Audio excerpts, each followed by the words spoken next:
नमस्कार, बहुत बहुत स्वागत है आपका अपने ब्लॉग रेणुबाला ब्लॉग्स में।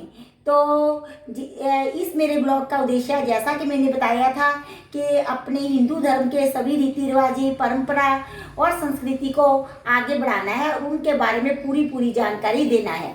तो जो भी व्रत आते जाएंगे जिस मास में, उसकी क्या कथा है, क्या उसकी संपूर्ण पूजा विधि है, क्या विधान है, क्या खाया पिया जाता है, तो मैं उसके बारे में डिटेल में सभी ब्लॉग्स में बताऊंगी। तो अब हमारा हरितालिका तीज का व्रत 2021 का जो हरितालिका तीज का व्रत है वो 9 सितंबर को है, परंतु जो तीज तिथि है वो 8 सितंबर को दोपहर के 2:35 से प्रारंभ हो रही है और 9 सितंबर की रात्रि यानी कि गुरुवार बृहस्पतिवार को रात्रि 12 बजकर पर समाप्त होगी। तो एग्जैक्ट समय मैं गुरुवार को बताती हूँ कि रात को 12 बजे तक रहेगी। तो अब आपको इतनी जानकारी देने के बाद मैं आपको बताऊंगी कि यह व्रत कैसे किया जाता है, पूजा का क्या विधान है। जो हमारी सुबह की पूजा है, जो हम हर रोज करते हैं शिव पार्वती जी की, वो तो उसी प्रकार से की जाएगी जैसे हम डेली शिव शंकर और माता गौरा जी पर जल चढ़ाते हैं, उनका अक्षत गुड़ धूप दीप अर्पण करते हैं।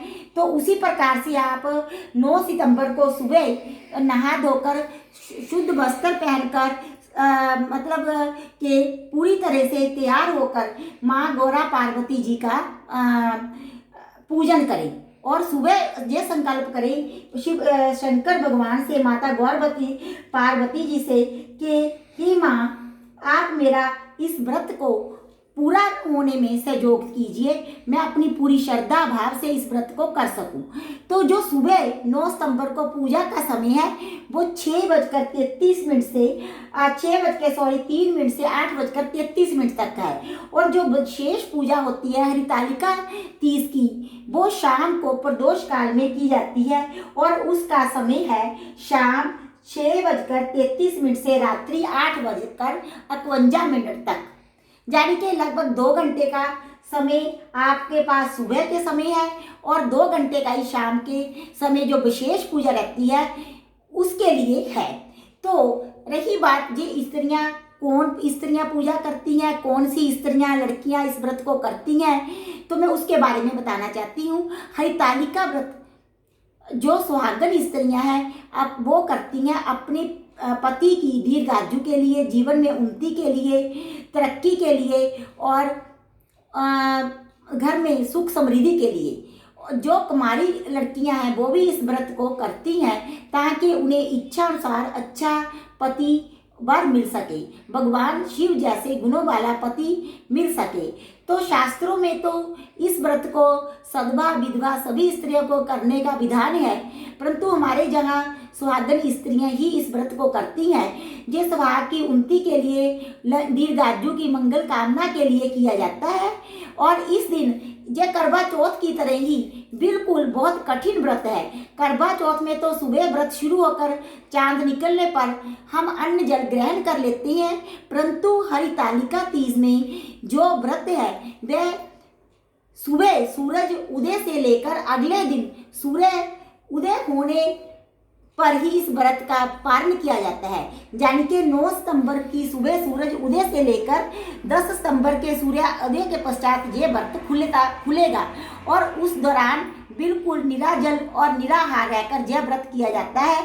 परंतु आजकल कलयुग का समय है, शरीर कमजोर है, तो कई लोगों ने अपने या परिवार में ही परंपरा के जल ग्रहण करते हैं। तो जल कब ग्रहण करना चाहिए? जो लोग, गर्मी भी रहती है भाद्रपद मास में, तो वो लोग 9 सितंबर की रात्रि को 12 बजे के बाद अगर नहीं रह सकते तो पानी पी सकते हैं।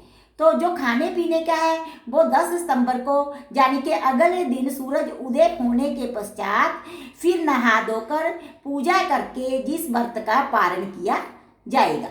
तो पहले गणेश लक्ष्मी की शुरू करने से पहले भी पूजा होगी और हरितालिका के तीज वाले दिन शाम के समय भी गणेश लक्ष्मी जी की पूजा होगी और व्रत खोलने से पहले भी गणेश शिव शंकर, माँ गौरापति और गणेश जी की पूजा होगी। तो पूजा कैसे की जाती है? पूजा करने के लिए घर में मिट्टी की गणेश जी की, माँ गौरा जी की, भगवान शंकर जी की मूर्तियाँ बनाई जाती है। परंतु आजकल मिट्टी बड़ी मुश्किल से मिलती है, तो मैंने आपको दिखाने के लिए ये मूर्तियाँ वैसे मेरे मंदिर में विराजमान थे। जैसे माँ दुर्गा जी की मेरे पास मिट्टी जी का मूर्ति है। आ देखिए, भगवान गणेश जी की मेरे पास, मैं दोनों तरफ से दिखा देती हूँ, गणेश जी की मूर्तियाँ हैं। ऐसी मूर्तियाँ दीपावली पर जहाँ जो कुम्हारों के घर रहते हैं, जहाँ मिट्टी का सामान मिलता है, इनको मैंने बस्तर पहना रखी हैं, बड़ी आसानी से उपलब्ध हो जाती हैं, मिल जाती हैं। तो पहले ऐसे आप गणेश जी की प्रतिमा ले लें, उनको ऐसे जल का छिट्टा देकर स्नान कराएं हैं, इन पे रोली चढ़ाएं। इसी प्रकार से शिव शंकर जी की मिट्टी की प्रतिमा ले लें, उनको जल चढ़ाएं, तिलक लगाएं, अक्षत, गुड़, फूल, भंग, धतूरा, अक के फूल, शम्मी वृक्ष के फूल हैं, जो भी हम शंकर जी पर भांग इस प्रकार की वस्तुएं चढ़ाएं। तो माता गौरा पार्वती जी के पर भी स्नान कराएं, रोली का तिलक करें, मोली, अक्षत, धूप, दीप, दिया जलाएं घी का, और माता पार्वती जी को सुभाग की सभी वस्तुएं मतलब के चढ़ाएं, और उसमें से कुछ सुहाग की वस्तुएं अपने लिए ले लें और बाकी की ब्राह्मणी को दान कर दें। ब्राह्मणी को कपड़े भी दिए जाते हैं, और भगवान शिव पर धोती और ओछा चढ़ाया जाता है, वो ब्राह्मण को दे दिया जाता है। और इस दिन हमारे तो जहाँ बोलते हैं कि हिंदी में बयाना बोलते हैं, तो जो मतलब पंजाब में है लोग, वो बोलते हैं कि हिंदिया निकालना। तो सासू माँ को, या घर में अगर सासू नहीं है, जेठानी है, ननंद है, उसे वो मठियाइयाँ, व्यंजन जो पकाए जाते हैं घर में, और बस्तर, सुहाग की चीज़ें मिनस कर दी जाती हैं, और उसमें से एक दो चीज़ें वो लौटा देती हैं सासू या ननद, जिसको भी आप बयाना दे रही हैं। वो चीज़ें हम खुद पहनते हैं सुहाग की, अपने सुहाग की दीर्घायु के लिए। तो इसका जो मैंने विधान है वो आपको बता दिया है। अब मैं इसकी कथा आपको बताऊंगी। जिनको कथा नहीं आती या जिन्हें कोई सुनाने वाला नहीं है, तो वो मेरी इस वीडियो में से कथा सुन सकते हैं निकाल कर। हरितालिका व्रत का बहुत ज़्यादा महत्व है, और ये प्रतिवर्ष किया जाता है। एक बार करने पर बीच में इसे अखंडित नहीं किया जाता, क्योंकि अखंड सौभाग्य के लिए ही ये अखंड सौभाग्य की प्राप्ति के लिए हरितालिका तीज का व्रत किया जाता है। इस दिन आप सुबह ही नहा धोकर स्वच्छ वस्त्र धारण करके सिर से लेकर पैर तक, यानी के माथा टिक्का होता है, उसे लगाएं। पैर में बिछुए, पायल, सभी सुहाग की 16 श्रृंगार की वस्तुएं पहने, 16 श्रृंगार करें, जिस तरह के उत्तरी भारत में करवा चौथ पर सौभाग्यवती स्त्रियां करती हैं। और व्रत शुरू करने पर जिस दिन पूजा सुबह करेंगे, तो कौन सा संकल्प लेना है मैं मंत्र में आपको बता देती हूँ। अच्छा, सभी विधान में फिर एक बार बता देती हूँ। तो भविष्योत्तर पुराण के अनुसार भाद्रपद की शुक्ल तृतीया को हस्त नक्षत्र होता है, और इस दिन गौरी शंकर का पूजन किया जाता है। इस व्रत को कुमारी तथा सौभाग्यवती स्त्रियां ही करती हैं, लेकिन शास्त्र में इसके लिए सदवा विधवा सबको आज्ञा है। धर्मपरायण स्त्रियों को चाहिए कि उमा महेश्वर सा पूज्या सिद्धते हरितालिका व्रत महम करिष्य, संकल्प करके जय मंत्र बोलकर, जैसे कहे कि मैं आपका व्रत कर रही हूँ माँ, तो जय मंत्र भी मैं आपको ऐसे वीडियो में थोड़ा बड़ा करके दिखा रही हूँ, ताकि आप इस मंत्र को अगर संस्कृत में बोल सकते हैं तो बोलिए, नहीं हिंदी में ही ऐसा बोलिए कि माँ मैं आपका व्रत कर रही हूँ। शिव शंकर भोलेनाथ, आप मुझे बल दीजिए, बल प्रदान किए, ताकि मैं अपने व्रत को बिना खंडित किए हुए पूर्ण कर सकूँ बड़ी श्रद्धा भावना के साथ। तो संकल्प करके मकान को मंडप आदि से शोभित कर पूजा सामग्री एकत्र करें। इस दिन स्त्रियों को निराकार रहना होता है। संध्या समय स्नान करके शुद्ध व उज्ज्वल वस्त्र धारण करके पार्वती शिव की, वो मैंने बता दिया है कि अगर स्वर्ण युक्त मूर्ति बनाए, अगर स्वर्ण युक्त नहीं तो मिट्टी की बनाए, अगर मिट्टी की नहीं बना सकते तो बाजार से शिव शंकर और माँ पार्वती और गणेश जी की मिट्टी की मूर्तियाँ लेकर ही उसकी पूजा करें, वो ज़्यादा फलदायक होती है। ऐसा ही विधान है। सुहाग की पटारी में सुहाग की सारी वस्तुएं रखकर पार्वती जी को चढ़ाने का विधान विधान इस व्रत में है। शिव जी को धोती तथा अंगोछा चढ़ाया जाता है और सुहाग की सामग्री ब्राह्मणी को तथा धोती अंगोछा ब्राह्मण को दे देते हैं। तत्प्रकार 13 तरह के जो मीठे व्यंजन घर में तैयार किए जाती हैं, उस रुपये आदि रखकर सास माँ को उनका चरण स्पर्श करके देना चाहिए। अगर सासू है तो किसी बड़ी नंद जिरानी को देना चाहिए। इस प्रकार शिवजी का माता पार्वती जी की पूर्ण शुद्ध मन से, शुद्ध चित्त एकाग्रता से पूजन आराधना करके कथा सुननी चाहिए। कथा किस प्रकार है ये मैं आपको सुना रही हूँ। इस व्रत को करने से स्त्री को सौभाग्य प्राप्त होता है। जो स्त्रियां इस व्रत को रख कर भोजन कर लेती हैं वे जन्म जन्मांतर तक विधवा तथा 7 जन्म तक बांझ होने का अपार कष्ट झेलती हैं। व्रत ना करने वाली तथा अथवा करके छोड़ देने वाली स्त्री भी नरक की अधिकारिणी बनती है। पूजा उपरांत स्वर्ण अथवा रजत के बर्तनों में ब्राह्मण को मधुर यानी कि मीठे का भोजन कराकर इस व्रत का पालन करना चाहिए। अगर ब्राह्मण घर में नहीं आते तो किसी मंदिर में भोजन की एक थाली निकालकर ब्राह्मण के निमित्त दे देनी चाहिए। व्रत कथा प्रारंभ करते हैं। व्रत कथा हरितालिका थी इसकी। कहा जाता है कि भगवान शिव ने पार्वती जी के उनके पूर्व जन्म का स्मरण कराने के उद्देश्य से इस व्रत के महात्म्य की कथा कही थी। भगवान श्री बोले, शंकर बोले, हे गौरी पर्वतराज, हिमालय पर स्थित गंगा के तट पर तुमने अपनी बाल्यावस्था में 12 वर्ष तक अधोमुखी होकर घोर तप किया था। इतनी अवधि तुमने अन्न ना खाकर पेड़ों के सूखे पत्ते चबाकर व्यतीत की थी। माघ की विकराल शीतलता में तुमने निरंतर जल में प्रवेश करके तप किया। वसाख की जला देने वाली गर्मी ने तुमने पंचाग्नि से शरीर को तपाया। श्रावण की मूसलाधार वर्षा में खुले आसमान के नीचे बिना अन्न जल ग्रहण किए हुए तुमने समय व्यतीत किया। तुम्हारी इस कष्ट साध्य तपस्या को देखकर तुम्हारे पिता बड़े दुखित होते थे, उन्हें बड़ा क्लेश होता था। तब एक दिन तुम्हारी तपस्या तथा पिता के क्लेश को देखकर नारद जी तुम्हारे घर पधारे। तुम्हारे पिता ने हृदय से अतिथि सत्कार करके उनके आने का कारण पूछा। नारद जी ने कहा, गिरिराज, मैं भगवान विष्णु के भेजने पर जहाँ उपस्थित हुआ हूँ। आपकी कन्या ने बड़ा कठोर तप किया है। इससे प्रसन्न होकर वह आपकी सुपुत्री से विवाह करना चाहते हैं। इस धर्म में मैं आपकी राय जानना चाहता हूँ। महामुनि की बात सुनकर गिरिराज गदगद हो उठे। उनके तो जैसे सारे कलेश ही दूर हो गए। प्रसन्न चित्त होकर वे बोले, श्रीमान, यदि स्वयं विष्णु मेरी कन्या का वर्ण करना चाहते हैं तो भला मुझे क्या आपत्ति हो सकती है। वे तो साक्षात ब्रह्म हैं। हे महर्षि, ये तो हर पिता की इच्छा होती है कि उसकी पुत्री सुख संपदा से जुगतपति के घर की लक्ष्मी बने।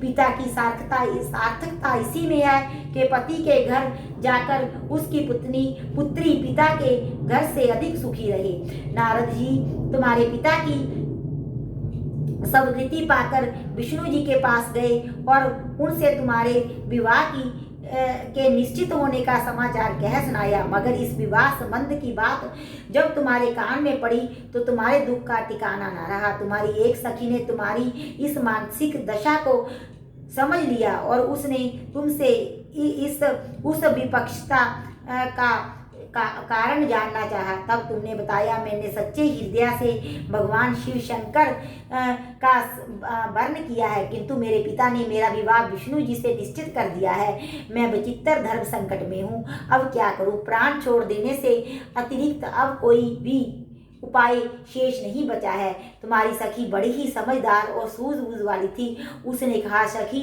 प्राण त्यागने का इसमें कारण ही क्या है। संकट के मौके पर धैर्य से काम लेना चाहिए। नारी के जीवन की सार्थकता इसी में है कि पति रूप में हृदय से जिसे एक भी बार स्वीकार कर लिया, जीवन प्रायण उसी से निर्वाह करे। सच्ची आस्था और एक निष्ठा के समक्ष तो ईश्वर को भी समर्पण करना पड़ता है। तो मैं तुम्हारे घनघोर जंगल में ले चलती हूँ, जो साधना स्थली भी हो और तुम्हारे पिता तुम्हें खोज भी ना पाए। वहाँ तुम साधना में लीन हो जाना। मुझे विश्वास है कि ईश्वर अवश्य ही तुम्हारी सहायता करेंगे। तुमने ऐसा ही किया। तुम्हारे पिता तुम्हें घर पर ना पाकर बड़े दुखी तथा चिंतित हुए। वे सोचने लगे कि जाने कहाँ चली गई है। मैं विष्णु जी से उसका विवाह करने का प्रण कर चुका हूँ। यदि भगवान विष्णु बारात लेकर आ गए और कन्या घर पर ना हुई तो बड़ा अपमान होगा। मैं तो कहीं मुंह दिखाने के योग्य भी नहीं रहूंगा। यही सब सोचकर गिरिराज ने जोर शोर से तुम्हारी खोज शुरू करवा दी। इधर तुम्हारी खोज होती रही और उधर तुम अपनी सखी के साथ नदी के तट पर एक गुफा में घोर मेरी आराधना में लीन रही। भाद्रपद शुक्ल तृतीया को हस्त नक्षत्र था। उस दिन तुमने रेत के शिवलिंग का निर्माण करके व्रत किया। रात भर मेरी स्तुति के गीत गाकर जागी। तुम्हारी इष्ट कठिन साध्या तपस्या के प्रभाव से मेरा आसन डोलने लगा। मेरी समाधि टूट गई। मैं तुरंत तुम्हारे समक्ष आ पहुंचा और तुम्हारी तपस्या से प्रसन्न होकर तुमसे वर मांगने के लिए कहा। तब अपनी तपस्या के फलस्वरूप मुझे अपने समक्ष पाकर तुमने कहा, मैं हृदय से आपको पति के रूप में वर्ण कर चुकी हूँ। यदि आप सचमुच मेरी तपस्या से प्रसन्न व भगत वत्सल होकर जहाँ पधारे हैं तो मुझे अपनी अर्धांगिनी के रूप में स्वीकार कर लीजिए। तब मैं तदास्तु कहकर कैलाश पर्वत पर लौट आया। प्रातः होते ही तुमने पूजा की समस्त सामग्री को नदी में प्रवाहित करके अपनी सहेली सहित व्रत का पालन किया। उसी समय अपने मित्र बंधु व दरबारियों सहित गिरिराज तुम्हें खोजते खोजते वहां जा पहुंचे और तुम्हारी इस प्रकार की कष्ट साध्या तपस्या का कारण तथा उद्देश्य पूछा। उस समय तुम्हारी दशा को देखकर गिरिराज अत्यंत दुखित हुए थे और पीड़ा के कारण उनकी आंखों में आंसू उमड़ आए थे। तुमने उनके आंसू पोंछते हुए विनम्र स्वर में कहा, पिताजी, मैंने अपने जीवन का अधिकांश समय कठोर तपस्या में बिताया है। मेरी इस तपस्या का उद्देश्य केवल यही था कि माँ महादेव जी को पति के रूप में पाना चाहती थी। आज मैं अपनी तपस्या की कसौटी पर खरी उतर चुकी हूँ। आप क्योंकि विष्णु जी से मेरा विवाह करने का निर्णय ले चुकी हैं, इसलिए मैं अपनी आराध्या की खोज में घर छोड़कर चली आई हूँ। अब मैं आपके साथ इसी शर्त पर घर जाऊंगी कि आप मेरा विवाह विष्णु जी से ना करके महादेव जी से करेंगे। गिरिराज मान गए और तुम्हें घर ले आए। कुछ समय के पश्चात शास्त्रोक्त विधि विधान पूर्वक उन्होंने हम दोनों का विवाह सूत्र में बांध दिया। हे पार्वती, भाद्रपद की शुक्ल तृतीया को तुमने मेरी आराधना करके जो व्रत किया था उसी के फलस्वरूप मेरा तुमसे विवाह हो सका। इसका महत्व ये है कि मैं इस व्रत को करने वाली कुमारियों को मनवांछित फल देता हूँ। इसलिए सौभाग्य की इच्छा करने वाली प्रत्येक युवती को यह व्रत पूर्ण निष्ठा एवं आस्था से करना चाहिए। भगवान शिव ने कहा। इस व्रत को हरितालिका इसलिए कहते हैं कि पार्वती की सखी ने उसे पिता प्रदेश से हर कर घनघोर जंगल में ले गई थी। हर अर्थात हरण करना और आलिका अर्थात सखी सहेली। आलिका का मतलब होता है सखी सहेली। इसे बूढ़ी तीज भी कहते हैं। इस दिन सास से बहुओं को सुहागने का सिंधारा देती हैं। बहुएं पाक छूकर सास को रुपये देती हैं। बोलिए शिव शंकर भगवान की जय। माता गौरा पार्वती की जय। तो सभी इस प्रकार से जो मैंने वीडियो में कथा पब्लिश की है, आप सुनिए और अपने व्रत को सफल कीजिए। सभी सुहागिन स्त्रियों को हरितालिका तीज की बहुत बहुत मुबारक। और इसमें मैंने पूरी विधि विधान से सब कुछ बता दिया है। अगर फिर भी कोई कमी लगे तो आप कमेंट बॉक्स में कमेंट डालकर मेरे को बताइए कि आप मेरे से और क्या पूछना चाहती हैं। इस प्रकार से व्रत कीजिए। और उसके बाद गणेश चतुर्थी आएगी। उस दिन चंद्रमा का दर्शन निषेध होता है, तो आप दूज को जरूर चंद्रमा का दर्शन कर लीजिए, जो सौभाग्य को देने वाला, जीवन में उन्नति और दीर्घायु प्रदान करने वाला है। सभी हरितालिका तीज करने वाली बहनों को बहुत बहुत मंगल कामनाएं। तो बोल भगवान शंकर की जय। जय जय राधे।